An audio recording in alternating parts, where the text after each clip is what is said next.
चक्रवर्ती ही है असली चक्रवर्ती। पुष्य नाम के एक व्यक्ति को सामुद्रिक विद्या का बहुत ही अच्छा ज्ञान था। वह व्यक्ति मार्ग पर पड़ने वाले लोगों के पद चिन्हों को देखकर उनके भूत, भविष्य व वर्तमान जीवन के विषय में सब कुछ बताने में समर्थ था।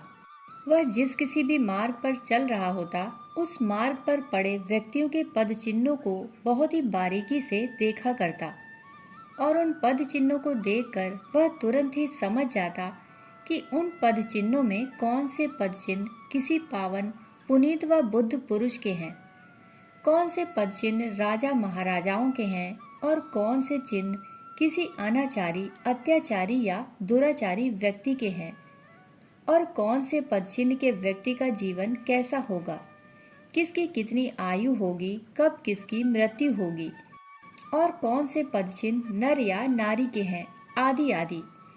एक दिन अचानक पुष्य नामक वह प्रसिद्ध सामुद्रिक किसी मार्ग से होकर जा रहा था। वह अपनी ही धुन में चला जा रहा था कि तभी उसकी नजरें किसी पद चिन्ह को देखकर ठिठक सी गईं। हजारों पद चिन्हों को देखते देखते उसकी नजर किन्हीं ऐसे पद चिन्हों पर पड़ गई जो अक्सर देखने को नहीं मिलते, जो बहुत ही मुश्किल से किसी भाग्यवान, पुण्यवान व्यक्ति को देखने को मिलते हैं। पुष्य समझ गया कि ये पद चिन्ह किसी सामान्य, साधारण व्यक्ति के हो ही नहीं सकते। ये पद चिन्ह अवश्य ही किसी असाधारण व्यक्ति के हैं। ऐसे पद चिन्हों वाला व्यक्ति अवश्य ही कोई चक्रवर्ती सम्राट होगा। पुष्य ने यह बात वहां उपस्थित कई लोगों को बताई, पर किसी को उसकी बात पर यकीन न हुआ। लोगों ने कहा, भला कोई नंगे पैर सड़क पर घूमने वाला व्यक्ति चक्रवर्ती कैसे हो सकता है। पुष्य को सामुद्रिक शास्त्र पर पूरा भरोसा था, सो पुष्य ने कहा कि यदि मेरी बात गलत है तो अवश्य ही सामुद्रिक शास्त्र भी गलत होगा। सच्चाई का पता लगाने के लिए पुष्य उन पद चिन्हों के पीछे पीछे चल पड़ा। उन पद चिन्हों का पीछा करते करते पुष्य बहुत दूर निकल आया। जहां उन पद चिन्हों का अंत हुआ, वहां उसने देखा कि कोई भिक्षु ध्यान में मग्न बैठा है। वह व्यक्ति कोई और नहीं बल्कि भगवान महावीर थे। पुष्य उनकी बगल में जा बैठा। जब घंटों बाद महावीर ध्यान से बाहर आए तो उन्होंने देखा उनके पास कोई व्यक्ति बैठा है।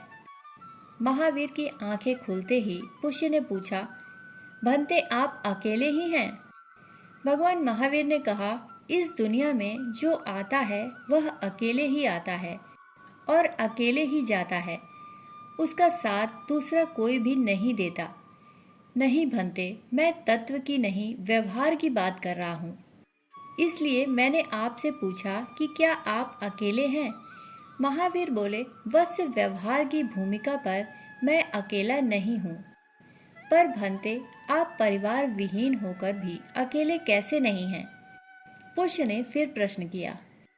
तब भगवान महावीर फिर बोले, वत्स, मेरा परिवार मेरे साथ है। वह कहाँ है भंते? पुष्य ने फिर पूछा।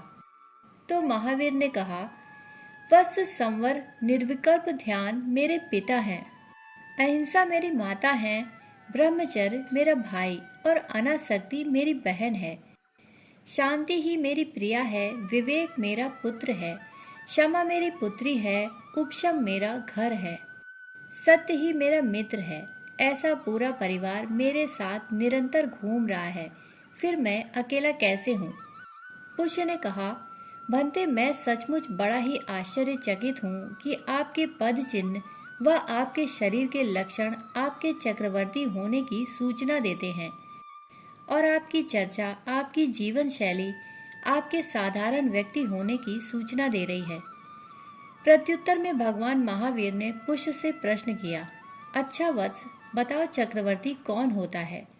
पुष्य ने कहा, भंते, जिसके आगे आगे चक्र चलता है, जिसके पास 12 योजन में फैली सेना को त्राण देने वाला छत्र रत्न होता है, जिसके पास चर्म रत्न होता है, जिससे प्रातः बोया हुआ बीज शाम को पक जाता है, वही चक्रवर्ती है। भगवान महावीर बोले, वत्स, तुम ऊपर नीचे बाएं दाएं कहीं भी देखो, धर्म का चक्र मेरे आगे आगे चल रहा है।